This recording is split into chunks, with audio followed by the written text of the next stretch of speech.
अस्सलाम वालेकुम नाज़रीन, मां हाँ सैयद मुनव्वर आलम। तव्हां ॾिसी रहिया आहियो point of order. Point of order में अॼु असां मुल्क में सियासी अदम इस्तेहकाम ऐं ख़ासि तौर ते क़ौमी असम्बली में जेका सूरत हाल आहे, पंजाब में वज़ीर आला निगरान वज़ीर आला केरु थींदो उन हवाले सां छा सूरत हाल आहे ऐं जेको बि सूरत हाल इहा थींदी उन में छा पोजीशन आहे। हुकूमत पंजाब असम्बली ऐं KP असम्बली तहलील थी चुकियूं आहिनि, तोड़े छॾियूं आहिनि पाकिस्तान तहरीक इंसाफ़ जी तरफ़ां ऐं ॿई असम्बलियूं हाणे तहलील थियण खां पोइ हाणे जेको मरहलो आहे उहो आहे केयर टेकर सेटअप, माना निगरान सेटअप कीअं थींदो, केरु वज़ीर आला थींदो। पंजाब में इंतिहाई इम्पोर्टेंट डेवलपमेंट अॼु इहा हुई त पार्लिमानी पार्टी ॿिन्हिनि पार्टी यानी पाकिस्तान हुकूमत ऐं अपोज़िशन पाकिस्तान तहरीक इंसाफ़ ऐं काफ लीग जी जेका पार्लिमानी पार्टी हुई बोर्ड हुयो ऐं PDM जो जेको पार्लिमानी बोर्ड हुयो उन जो इजलास थियो ऐं जेका नाला ॾिना विया आहिनि ॿिन्हिनि तरफ़ां उन्हनि में को इतफ़ाक़ न थी सघियो। हाणे इन में सूरत हाल इहा आहे त इहो इतफ़ाक़ अगरि सुभाणे बि न थियो त पोइ इलेक्शन कमीशन ॾे इहो मामिलो वेंदो ऐं इलेक्शन कमीशन डिसाइड कंदो त निगरान वज़ीर आला या वॾो वज़ीर केरु थींदो पंजाब में। इहा सूरत हाल इंतिहाई अफ़सोसनाक आहे त सियासी पार्टियूं पंहिंजा मसला पाण हल करण में हाणे नाकाम आहिनि, उन्हनि जा डायलॉग नाकाम थींदा आहिनि। जेका नाला PDM ॾिना आहिनि अहद छीमा ऐं मोहसिन नक़वी उन ते पाकिस्तान तहरीक इंसाफ़ राज़ी न आहे ऐं जेके नाला नवाज़ सुखैरा ऐं ॿिया नाला ॾिना विया आहिनि PTI जी तरफ़ां उन्हनि ते PDM राज़ी कोन्हे। इहा सूरत हाल अॻिते हलंदी ऐं इहा ई सूरत हाल बीहंदी। हिकिड़ी अहम डेवलपमेंट अॼु क़ौमी असम्बली में बि थी आहे जिथे 35 मज़ीद इस्तीफ़ा मंज़ूर कया विया आहिनि ऐं पाकिस्तान तहरीक इंसाफ़ जा मज़ीद 35 मेंबर क़ौमी assembly D notify election commission करे छॾिया आहिनि।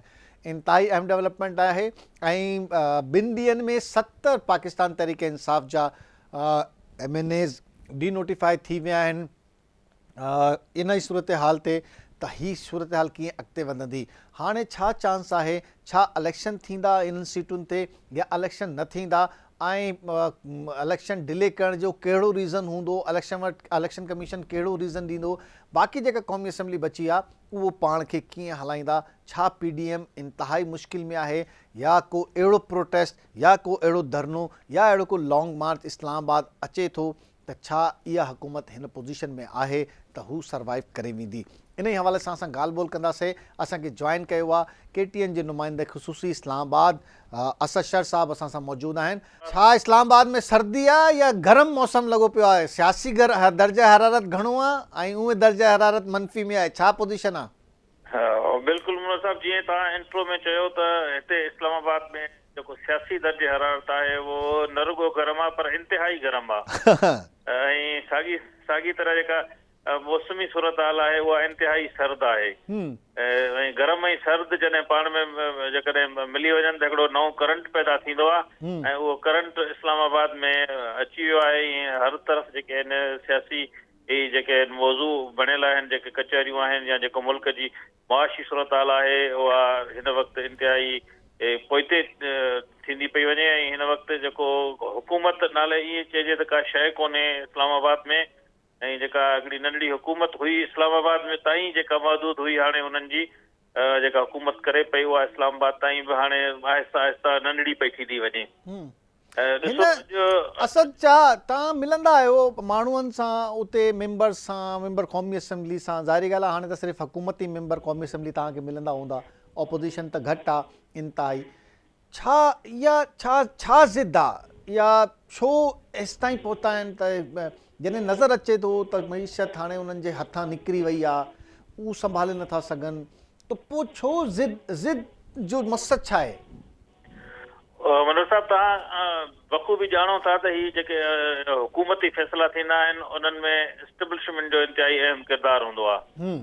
इस्टेब्लिशमेंट जीअं ई अॻी हुकूमत तां हथु खयों ऐं हिन मौजूदा हुकूमत में जेका चूं जो मुरबो जंहिंखे चऊं उहो आहे त उन्हनि सां उन्हनि जो सहकार थियो ऐं मामला जेके आहिनि वधिया त जेके सूरत हाल त अॻे ई मुल्क जी ख़राबु हुई ऐं उहा सूरत हाल वधीक ख़राब थी वई ऐं हिन वक़्तु जेका सूरत हाल आहे अञा वधीक ख़राब थींदी पई वञे। सियासी माण्हू हिन वक़्तु रुगो पंहिंजी सियासत बचाइण में पूरा आहिनि। पर असद छो जॾहिं एस्टेब्लिशमेंट कन्विंस करे थी सियासी पार्टियुनि खे अहिड़नि फ़ैसिलनि ते, त हाणे जेका सूरत हाल नज़र अचे थी, छा इहा सियासी पार्टीज़ खे नज़र नथो अचे त साईं असांजो कैरियर हाणे दाव ते लॻी वियो आहे, ख़ुदा जो वास्तो आहे, हीउ छॾियोसि असांखे, असां इलेक्शन में वञूं, हीउ केसि ताईं असां पंहिंजी पब्लिक जेका असांजी पॉपुलरिटी आहे उनखे असां लूज़ कयूं, केसि ताईं असां अहिड़ा फ़ैसिला कंदासीं? माना ही उन्हनि खे सियासी पार्टी छो फ़ैसिला नथा करे सघनि पाण में?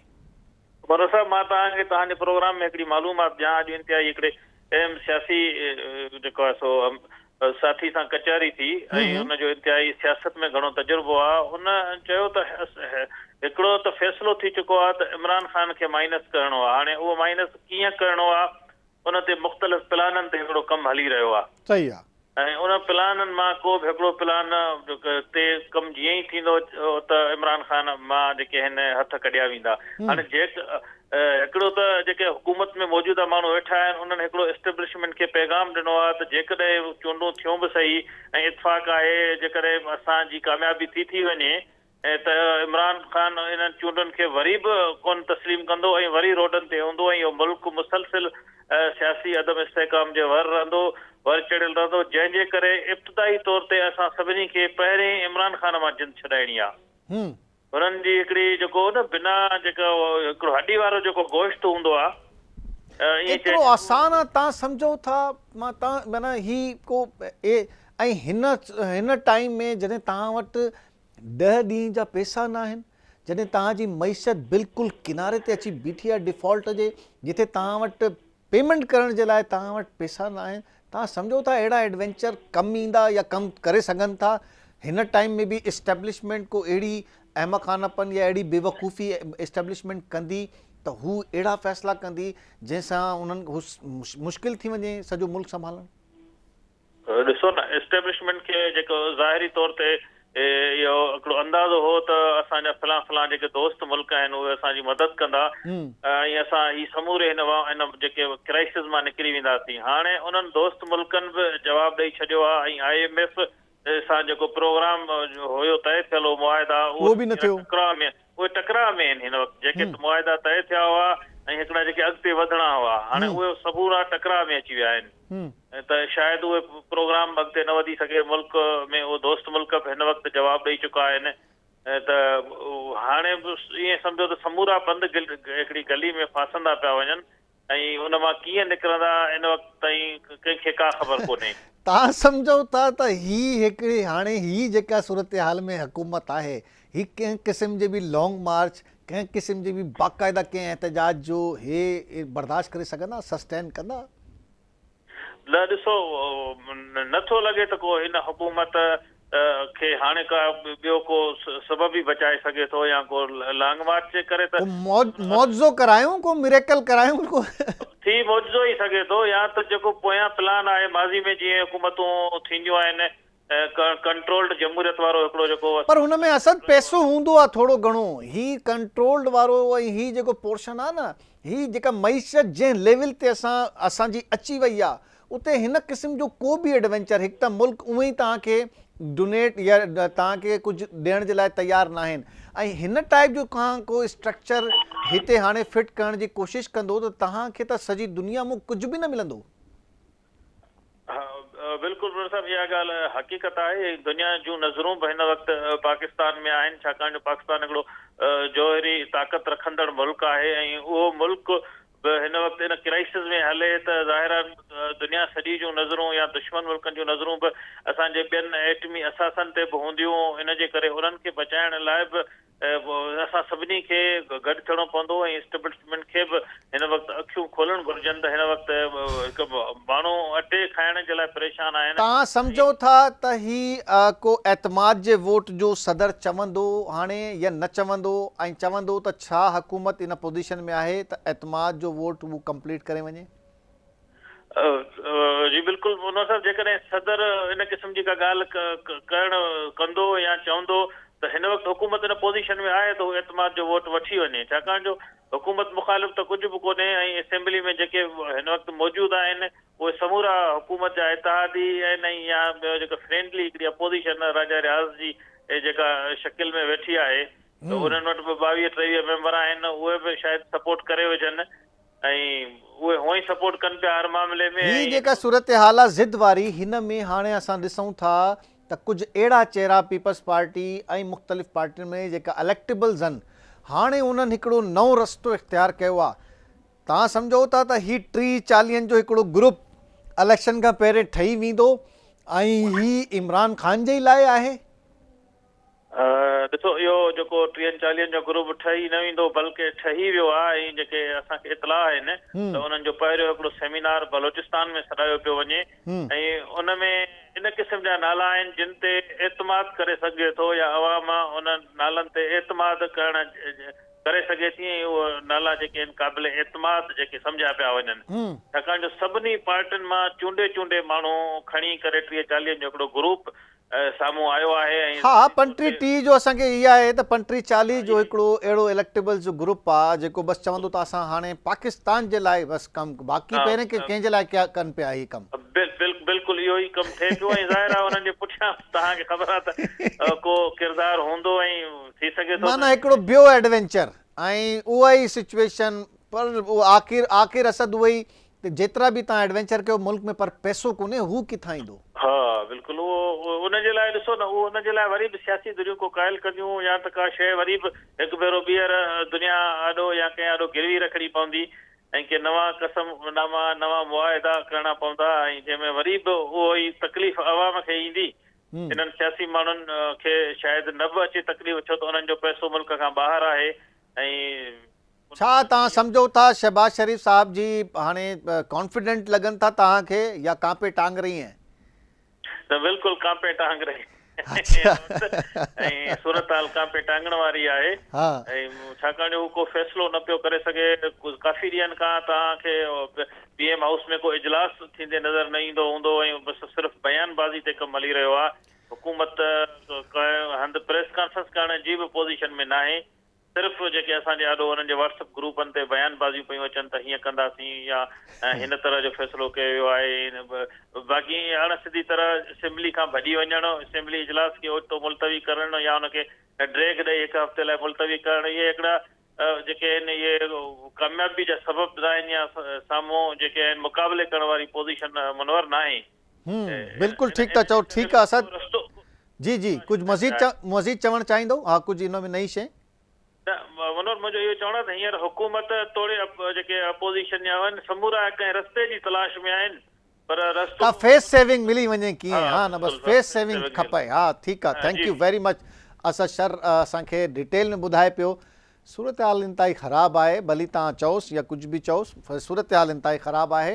इन ॻाल्हि खे अॻिते वधायूं था, प्रोग्राम खे वधायूं था अॻिते ऐं ॾिसूं त PMLN ऐं PTI जो छा मौक़िफ़ आहे। हिन हवाले सां असांखे पाकिस्तान मुस्लिम लीग नून जे अॻवान निसार चीमा साहब असांखे ज्वाइन कयो आहे। निसार साहब अस्सलाम वालेकुम।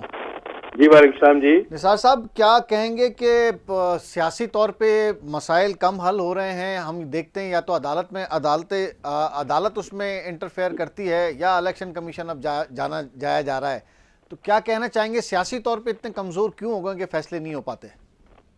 देखिए, उसकी वजह ये है कि जब आपका अफ्रीकी मुखालिफ जो है उसको जमहूरी कदरों का, अखलाकी कदरों का कोई पास ना हो, जो वो सबके साथ बैठने के लिए तैयार ना हो, सबको साथ लेकर चलने के लिए तैयार ना हो। जब वो वज़ीर आज़म थे, आपको याद है कि 2018 के इलेक्शन के बारे में हमारे बड़े तहफ़्फ़ुज़ात थे। इसके बावजूद पहले सेशन में मियाँ शहबाज शरीफ ने as leader of the opposition ये उनको पेशकश की इमरान खान साहब को, उस वक्त के वज़ीर आज़म को, क्या मिल बैठे और चार्टर ऑफ इकॉनमी पे बात करें। लेकिन बदकिस्मती से इमरान खान साहब की जो इंतकामी ज़हरियत थी, तंग नजरी थी, उनकी फिरौनियत और रौनत थी, वो आड़े आई और उन्होंने हमारा बड़ा हुआ दस्ते तावन जो था उसको झटक दिया। ठीक है, हम बार बार उनसे कह दो, किसी मामले में उन्होंने साथ लेके चलने की कोशिश नहीं की, यानी अपोजिशन को। वो बाहर के जो सरबराह थे अमेरिका के या हिंदुस्तान के, उनसे तो यह है कि राब्तों की कोशिश करते रहे, उनके टेलीफोनों का भी इंतजार करते रहे, उनसे राब्तों की कोशिश करते रहे, लेकिन एक कदम आगे बढ़कर यह है कि अपोजिशन के कायदीन से हाथ मिलाने के लिए तैयार न थे। कोई मामला हो, मईशत का मामला हो, कश्मीर का मसला हो, जब हिंदुस्तान ने आर्टिकल 370 रिवोक किया और कश्मीर पे अपने कब्जे को मजीद उसको अपने अपने लिहाज से उसको वैलिडेट करने की कोशिश की, नाकाम कोशिश की। उस वक्त भी उन्होंने, और हिंदुस्तान ने जब जारहियत की, हमारे बॉर्डर्स को क्रॉस किया, यहाँ पे दहशतगर्दी की, उस वक्त भी इन्होंने अपोजिशन को साथ लेके चलने की कोशिश नहीं की। कोई मामला हो, कोविड-19 का मामला हो, कोई और मामला हो, किसी मामले में उन्होंने अपोजिशन को साथ लेके चलने की जरूरत ही महसूस नहीं की। असल में ना उनमें यह कि ये जज्बा था, ना कैपेसिटी थी, ना फराख दिली थी। अब भी हालत ये है कि जब वो ये इक़्तिदार से अलग हुए हैं, आईनी तरीके से एक उनके खिलाफ अदम एतमाद की तहरीक आई जो कामयाब हुई, तो उसके बाद भी ये है कि वो अब ये एक मौजूदा हुकूमत के साथ बैठने के लिए तैयार नहीं है।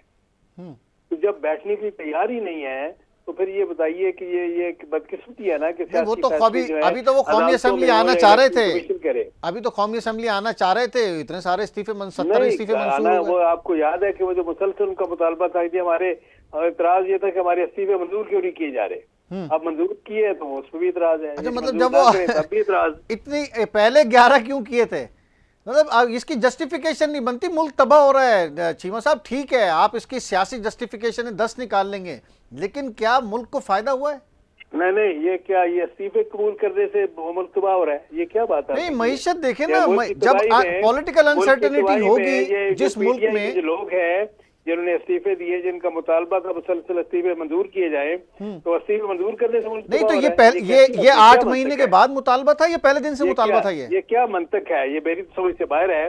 जिस तरह इमरान खान साहब की जो बात समझ से बाहर है, इसी तरह आपकी मंतक भी समझ से बाहर है। 8 महीने ये तो देखें, उन्होंने जिस वक्त इस्तीफे दिए थे तो और आपने इस्तीफे क्यों कबूल किए? आपने ये तो वो उनका कल उनका ये मुतालबा था, उनका मुतालबा तो ये 7 महीने से था, 8 महीने से। हाँ, तो ये बस जो स्पीकर साहब की तसल्ली होती है वो मंजूर आप यही इसी सियासत की हम बात कर रहे हैं कि ये जो पॉलिटिकल अनसर्टेनिटी है ये मईशत पर असरअंदाज नहीं हो रही। नहीं, तो क्या कौमी असेंबली को ये अपनी मुद्दत, आईनी मुद्दत पूरी करने की बात करना जो है, ये मुल्क के खिलाफ किस तरह है? हम तो मईशत की बात कर रहे हैं, आईनी मुद्दत पूरी करने देना, उनको आने देते ना। आपने अभी जो सिस्टम से निकाला वो कह रहे नहीं यार, चले ठीक है आप इतने अरसे से रोक के बैठे हुए थे, आने देते उनको ऐवान में। वो तो ये सब क्या देखे ना, बात जिनको वो जाती दफा वो असेंबली डिजॉल्व कर गए, उसको तो सुप्रीम कोर्ट ने यह है कि उनके इस फैसले को कालअदब करार दिया, वरना तो अपनी तरफ से वो इसी नेशनल असेंबली को डिजॉल्व करके गए। अंदाजा कर ले, ये है उनकी, यानी जमहूरियत के साथ इसको भी असेंबली के साथ। अब अगर वो उसको वो आना चाह रहे थे, एक तो चले इसको हम, ये तो एक अलग ही बात है, लेकिन आप नहीं समझते ये सियासी अदम इस्तेहकाम जो कुछ भी है? नहीं आए वो, बिल्कुल जो बाकी लोग उनके हैं वो आए, बिल्कुल 100 बार आएंगे, बिल्कुल आए। आप और सबके साथ दिल बैठे, देखिए यही आप ये, लेकिन इस तरह कितने अरसे बचाएंगे, कितने अरसे इस तरह से सिस्टम चलेगा? नहीं, सिस्टम तो ये देखिए, बात यह है कि सिस्टम को चलाने की सब पे जिम्मेदारी आयद होती है। जब मैंने आपको आपके सामने है कि जब ये हुकूमत में थे उस वक्त भी इन्होंने सिस्टम के मफाद में कभी अपोजिशन को साथ लेके चलने की कोशिश नहीं की। मुझे नहीं याद कि कभी आपने इस बात पे उन पर एतराज किया हो कि आप क्यों नहीं साथ लेके चलते अपोजिशन को, और अगर आपने उस वक्त एतराज किया तो बड़ा काबिल तारीफ है। मुझे कम से कम मैंने नहीं सुना। तो बात यह है कि सबकी जिम्मेदारी है, सबको जिम्मेदारियों का एहसास दिलाएं। हम यही कह रहे हैं कि किस तरीके से 2 सूबों में हुकूमत मौजूद नहीं है, 40% कौमी असेंबली का ऐवान मौजूद नहीं है, आप कह रहे हैं कि पॉलिटिकल अनसर्टेनिटी नहीं है, मईशत चलती रहेगी। मैंने कब कहा कि अनसर्टेनिटी नहीं है? मैंने कब कहा मईशत चलती रहेगी? तो वही तो कह रहे हैं कि अनसर्टेनिटी अगर जब रहेगी तो आप कह रहे हैं मईशत को कैसे लिंक कर रहे हैं आप? नहीं, आप बरादरी मोहतरम, आप मुझसे मनसूब वो बातें क्यों कर रहे हैं जो मैंने नहीं की? मैंने कब कहा कि ये मुल्क में बड़ी कोई सियासी इस्तेकाम है इस वक्त? मैंने कब कहा है? हम तो ये मेरा सवाल आपसे ये था, माजरत के साथ मेरा ही सवाल था कि अगर यही अनसर्टेनिटी रहेगी और इस तरह से आप ऐवान में नहीं आए तो मईशत कैसे चलेगी? आपने कहा नहीं, मईशत का और इनके ऐवान में आने से क्या ताल्लुक है? आपने ये मुझसे कहा। इसका हल ये है कि सारे सियासी कायदीन को अपने सियासी मफादात से बालातर होकर इकट्ठे बैठना चाहिए और मुल्क के मसाइल के हल के लिए ये मशवरा करना चाहिए, डिस्कस करना चाहिए, किसी फैसले पे पहुंचना चाहिए। ये फैसले जो है सुप्रीम कोर्ट या इलेक्शन कमीशन ने नहीं करने हैं, हमने करने हैं, लेकिन इसके लिए सियासी बलूगत की जरूरत है। सर वो बलूगत कैसे आएगी? आप शुरू से देखें, एक हुकूमत गिरी, उनकी हुकूमत अदम एतमाद उनकी कामयाब हुई, आप लोग आ गए, उसके बाद पंजाब की हुकूमत, पंजाब में ज़िमनी इलेक्शन हुए, उन्होंने वो ज़िमनी इलेक्शन जीत लिए, उनकी हुकूमत आ गई। उसके बाद उनका भी तो आईनी हक था कि वो डिसॉल्व कर सकते हैं। आपने कहा नहीं, पहले चैलेंज करते रहे कि नहीं करके दिखाएं डिसॉल्व, और डिसॉल्व करें और अगले दिन इलेक्शन ले लें। नहीं, चलो वो हमारा ख्याल था कि शायद नहीं कर पाएंगे, लेकिन चलो उन्होंने कर दी, ठीक है। वो जो है वो कोई मैं कब कहता हूँ कि कोई गैर आईनी काम किया उन्होंने, आईन में इसकी गुंजाइश है, अगर उन्होंने डिसॉल्व कर दी तो ठीक है। नहीं तो ये हम तो अब यहाँ यहीं पे बलूगत की बात आ रही है। आप जब यहाँ पे ये बात हो रही है कि जी हम कोई जब सदर पाकिस्तान मुख्तलिफ और दीगर अमूर के लिए, मैं वो अमूर गिनवाना नहीं चाहता, और दीगर अमूर के लिए बैकडोर डिप्लोमेसी और बैकडोर डायलॉग्स कर सकते हैं, तो फिर फ्रंट पे क्यों नहीं हो पाता है? मैं तो कहता हूँ कि सबको मिल बैठना चाहिए, सबको मिल बैठना चाहिए, और इमरान खान साहब समेत सारे सियासी कायदीन को मिल बैठना चाहिए, और मुल्क के जो मसाइल हैं उनके बारे में मिल के फैसला करना चाहिए। देखिए, मिलकर फैसला होगा पार्लियामेंट में।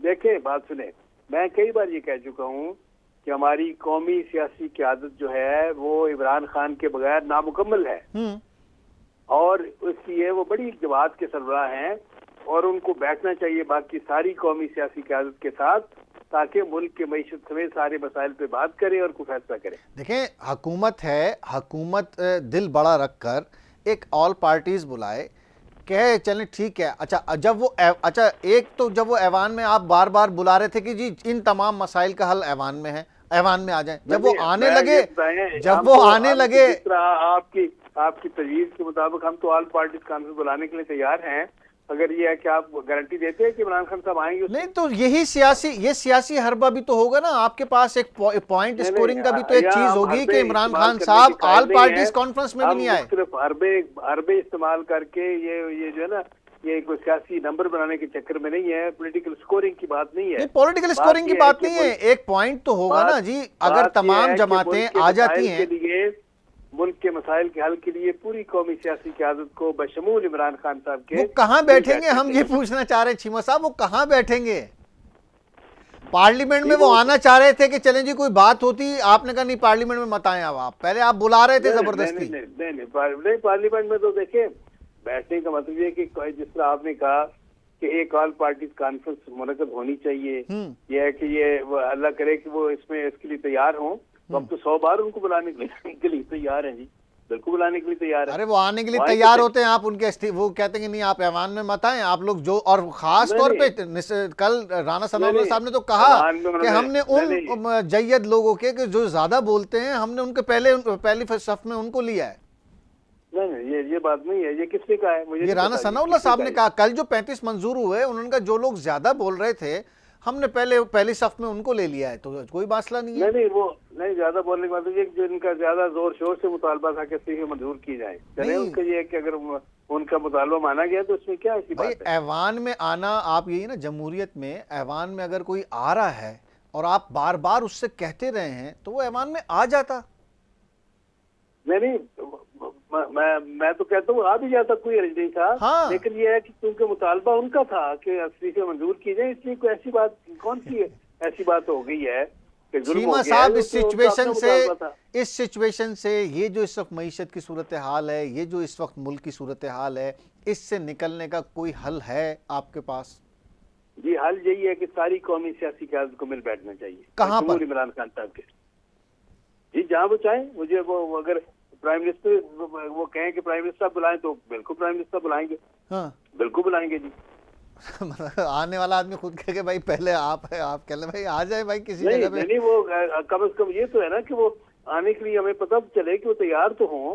अब ये है कि बाकी देखते पीडीएम की जमातें रोज बैठती हैं, ठीक, बात तो इमरान खान साहब की है। अगर वो तैयार हों, हम तो 100 बार बुलाने के लिए तैयार हैं। आप समझते हैं कि इतने अरकान निकलने के बाद, यानी कि अब तकरीबन 80 अरकान जो हैं वो फारिग हो चुके, 10 पहले और 70 ये 80 अरकान अब फारिग हो चुके।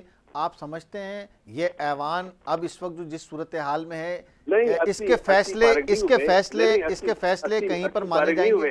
10 पहले और चलो 30-35 ये थे और 80 नहीं फारिग हुए जी। नहीं, 35 आज हुए, 35 कल हुए, आज भी 35 हो गए। नहीं, चले ये 35 और 35 70 और 10 पे पहले 11 पे पहले इलेक्शन हुए, 10 पे वो एक शकूर शाह साहब मिस हो गए। ये कि उनका मुतालबा जो है वो तेजी से माना जा रहा है, तो चले ये है कि ये फिर वो मुतालबा करने वाली और मानने वाले जाने। आप ये देखें, चौथाई ऐवान नहीं है, इस ऐवान के फैसले इस तरह से होंगे, आप समझते हैं कि कोई दुनिया कबूल करेगी? नहीं, देखें, गुजारिश ये है, मैं तो कह रहा हूँ कि उनको बिल्कुल ये है कि मिल बैठना चाहिए, पूरी कौमी सियासी क़यादत को इकट्ठे बैठ के ये मुल्की ये मसाइल जो है उनके ऊपर फैसला करना चाहिए, डिस्कस करना चाहिए, कौम को इन मसाइल की दलदल से निकालना चाहिए, मईशत समेत बाकी सारे मसाइल जो है। ठीक है, बैठना चाहिए। बहुत शुक्रिया, thank you very much Nisar Cheema साहब असां सां मौजूद हुयो, पाकिस्तान मुस्लिम लीग नून जो अॻवान। ऐं मञण वारी ॻाल्हि न आहे, ग़लती नथा मञनि त भई ही ऐवान में थींदा फ़ैसिला, उहो ख़बर कोन्हे। हा, पर सियासी क़यादत खे गॾु थियणु खपे, मुश्किल फ़ैसिला करणा पवंदा। मईशत जे हवाले सां पाकिस्तान तहरीक इंसाफ़ हुजे या जेका बि पार्टी हुजे, सभिनीनि खे गॾिजी इहो फ़ैसिलो करणो पवंदो त हिन मुल्क खे हिन सूरत हाल मूं कीअं कढंदासीं, ऐं इहो फ़ैसिलो जल्द थियणु खपे, इन खां पहिरियों ताख़ीर थी वञे। इन ई ॻाल्हि खे अॻिते वधायूं था। जी, पाकिस्तान तहरीक इंसाफ़ जे अॻवान फवाद चौधरी साहब असांखे जॉइन कयो आहे। फवाद साहब सलाम अलैकुम। जी सलाम अलैकुम। फवाद साहब, क्या कहना चाहेंगे, ये क्या तमाशा है, क्या जमहूरियत जो है वो एक तमाशा बन के रह गई है? जब ऐवान में जाने लगते हैं कि जी चले बात होगी, कुछ तो बात होगी, तो इस्तीफे मंजूर हो जाते हैं, और इतने अरसे से कह रहे थे कि इस्तीफे मंजूर कर लें तो होता नहीं है। तो ये चूज एंड पिक क्या इदारों को भी नजर नहीं आ रहा कुछ भी? नहीं, इदारों ने तो बहरान पैदा किया है, उन्होंने नजर आ रहा उनको क्या होना है। सारा बहरान ही पाकिस्तान में ये इदारों ने, अगर सुप्रीम कोर्ट ने उस वक्त इलेक्शन ना रोके होते, आज हम एक नॉर्मल मुल्क के तौर पे आगे बढ़ रहे होते, ना हमारा इस वक्त को आईनी बहरान होता, ना सियासी बहरान होता, ना मुआशी बहरान होता। ये तो सारा बदकिस्मती से ये पाकिस्तान के अंदर बंद कमरों में फैसले होते हैं, और लोग जो हैं वो इररेलेवेंट है पाकिस्तान में, अवाम को तो रेलिवेंट ही नहीं है, तो इसलिए ये सारा बहरान है। अगर तो बाकी जो है पाकिस्तान में ना इस वक्त जमहूरियत है ना आइन है, तो हम वैसे बस एक इल्जाम ही है पाकिस्तान में जमहूरियत। कैसे चलेगा जब कोई पूछने वाला ही नहीं है? इलेक्शन कमीशन से कोई ये पूछने वाला नहीं है कि आपको एक ही शख्सियत के अलावा कोई केस नजर नहीं और आ रहा। जिस तरीके से इस्तीफे आपके पास आ रहे हैं मंजूर होके, उसके प्रोसेस पर आपकी नजर नहीं है। जो काम आपका है वो आप कर नहीं पा रहे, जो काम स्पीकर का है वो स्पीकर नहीं सही तरीके से कर रहा है, फिर आखिर ये फैसले होंगे कहाँ? देखिए जी, ऐसे जहाँ पे हालात पैदा होते हैं फैसले पे सड़कों पे होते हैं। ये फैसले यहाँ पे ऐवानों में नहीं होने, और अवाम जो है पाकिस्तान के लोगों ने फैसला करना है कि उन्होंने ऐसे ही एक इररेलेवेंट बन के गुलामी की जिंदगियां गुजारनी है, या उन्होंने बाहर निकलना है और अपने हकूक लेने। ये फैसला तो लोगों ने करना है। लेकिन हमने तो जो पीटीआई की लीडरशिप है उसने तो अपना हक अदा किया है। इमरान खान ने अपने जो है वो इस सारी मुहिम में गोलियां खाई हैं। उन्होंने अवाम, हमने 13 लोग हमारे जो है जख्मी हुए हैं, लोग शहीद हुए हैं। तहरीक इंसाफ की लीडरशिप ने पूरा इसमें जो किरदार है वो अदा किया है। ये जो कहते हैं ना कि आप घर पे बैठ जाएं, और ये बेसिकली क्या चाहते हैं? ये तो चाहते हैं कि ये जुल्म का दौर, जरदारी, नवाज शरीफ माफिया जो है ये पाकिस्तान के ऊपर मुसल्लत रहे, और चंद लोग जो हैं वो पाकिस्तान के फैसले करते रहे। इसके लिए तो अवाम ने बाहर निकलना है। हम इंशाल्लाह अपनी फाइनल कॉल। लेकिन अवाम बाहर कहाँ निकले जब सुप्रीम कोर्ट भी एक डिलेइंग टैक्टिक्स के तौर पे केसेस को ले रही हो? यही फैसले जो आज स्पीकर साहब कर रहे हैं, 3 महीने से आप सुप्रीम कोर्ट से कह रहे थे कि जी हमारे तमाम इस्तीफे मंजूर कराएं, ये क्या तमाशा लगाया हुआ है? उसके बाद भी कोई समाअत नहीं हुई थी, तो क्या हर जगह सन्नाटा है? सुप्रीम कोर्ट के बारे में तो अनफॉर्चुनेटली इदारों ने तो अपनी इज्जत बड़ी उनकी नीचे आई है। मतलब आप देखिए, जियो टेलीविजन ने एक पूरी कैंपेन की कि किस तरह से जो चीफ ऑफ आर्मी स्टाफ हैं वो फोन करते हैं जजेस को, और वो उसके अहकामात के मुताबिक जो है वो फैसले करते हैं। जिस तरह से उन्होंने जहांगीर तरीन, इमरान खान के फैसलों को कोट किया, और सुप्रीम कोर्ट के चीफ जस्टिस ने उसका कोई नोटिस नहीं लिया। हम तो कहते रह गए कि जो आपके हालात है, कम से कम चीफ जस्टिस साहबान बैठे और देखें कि उनका इदारा किधर चला गया है। तो अगर वो नहीं बैठने को तैयार नहीं कर रहे, तो जाहिर है कि फिर सुप्रीम कोर्ट के ऊपर जस्टिस सिस्टम ऐसे तो नहीं इस वक्त पाकिस्तान का 139 नंबर के ऊपर, जाहिर है रीजन है। तो है, कब तक इंतजार करेंगे कि सदर पाकिस्तान कहें? क्या जल्द कहेंगे या नहीं कहेंगे?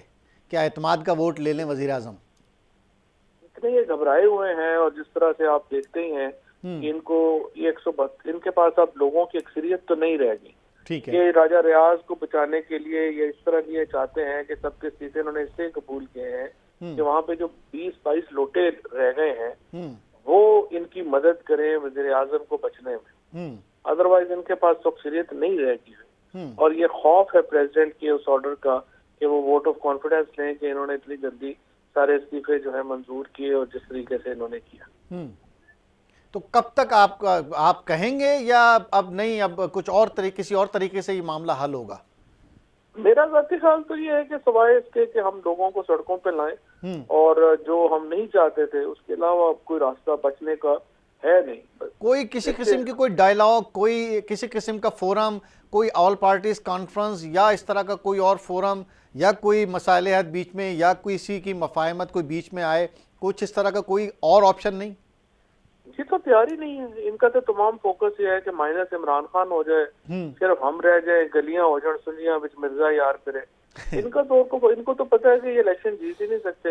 ये तो कहीं बाय जिस तरह का लोकल गवर्नमेंट इलेक्शन इन्होंने कराची में कराया है, जिस किस्म का ये इस्लामाबाद में भागे हुए हैं, ये आपके सामने है। इन्होंने कहाँ इलेक्शन कराना है, ये नहीं कराएंगे। नहीं तो आप समझते हैं कि काउंटर स्ट्रेटेजी के तौर पर आपके पास क्या स्ट्रेटेजी है अगर केपी और पंजाब में इलेक्शन नहीं होते तो? हमारी स्ट्रेटजी सिर्फ एक ही है, ये कि अवाम सड़कों पे आएंगे और अवाम अपना हक छीनेंगे। अनफॉर्चुनेटली हमने बड़ी कोशिश की है कि मुल्क जो है वो श्रीलंका वो के रास्ते पे ना जाए। मुल्क इधर जो है हम एक सॉफ्ट रेवोल्यूशन की तरफ जाएं, इंतखाबात के जरिए तब्दीली आए, लेकिन यहाँ पे अनफॉर्चुनेटली इदारों में और इनमें कोई ये सोच नहीं पाई जाती। लिहाजा सिवाय इसके कि अवाम बाहर निकले और हल नहीं। अपोजिशन के दोनों ही नाम आपको काबिल कबूल नहीं है जो वजीर आला के लिए दिए गए हैं, तो फिर फैसला होगा क्या और किस तरह से आप मानेंगे कि जो अगर कोई वजीर आला आता है निगरान?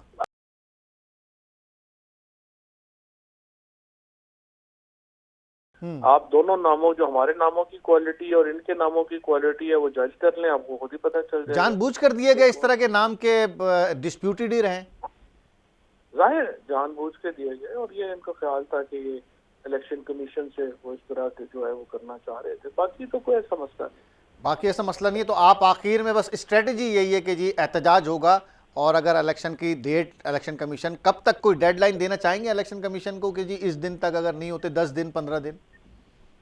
वो भी देखते हैं ना, अभी तो देखते हैं क्या बनता है। बहुत शुक्रिया, thank you very much Fawad Chaudhry साहब असां सां मौजूद हुयो। पाकिस्तान पीपल्स पार्टी पाकिस्तान तहरीक इंसाफ जो अॻवान ऐं वाज़े तौर ते उन चयो आहे त को हाणे डायलॉग्स न थींदा। सदर पाकिस्तान खे आख़िर ताईं उन न चयो त असां छा चवंदासीं। एतमाद जे वोट जे लाइ अक्सरियत न रही आहे, क़ौमी असैम्बली में बि हुकूमत ईअं न हलंदी। हाणे असां रोडनि ते ईंदासीं, उहो ई पाकिस्तान तहरीक इंसाफ स्टाइल, त असां हाणे रोडनि ते अची फ़ैसिला कंदासीं ऐं इहा ई साॼी सूरत हाल आहे। घणो टाइम न ॾींदासीं इलेक्शन कमीशन खे त हू केपी ऐं पंजाब जा इलेक्शन डिले कनि। इन हवाले सां स्ट्रेटजी ठाहियूं था। नाज़रीन हिते वठूं था हिकिड़ो शॉर्ट ब्रेक ऐं शॉर्ट ब्रेक खां पोइ असां तव्हांखे जेका मकानी चूंड थी आहे ऐं मेयर जो फ़ैसिलो छा थींदो, केरु मेयर थींदो कराची जो, हैदराबाद जो, इन हवाले सां जेका फ़ैसिला आहिनि उहो आफ्टर अ शॉर्ट ब्रेक।